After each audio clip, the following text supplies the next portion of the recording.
saw it comes with an optional dust port you can swap out for a side ejection port or dust extraction.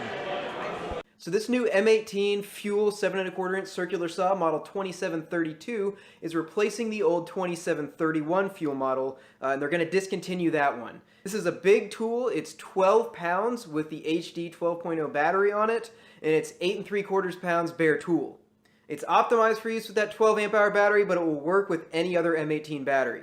Obviously, you're going to have performance trade-offs if you're using it with like a 1.5 amp hour slim pack, but it's probably going to perform decently with a 5.0. I can't wait to test it out. Now, if you don't want a saw that's that big, if you don't want to spend $400 on a one battery kit, they're releasing a brushless non-fuel branded version for a lower price point. I don't have that yet, but that's going to be their lower cost option, just like they have the lower cost non-fuel drill and impact driver as well that are also brushless.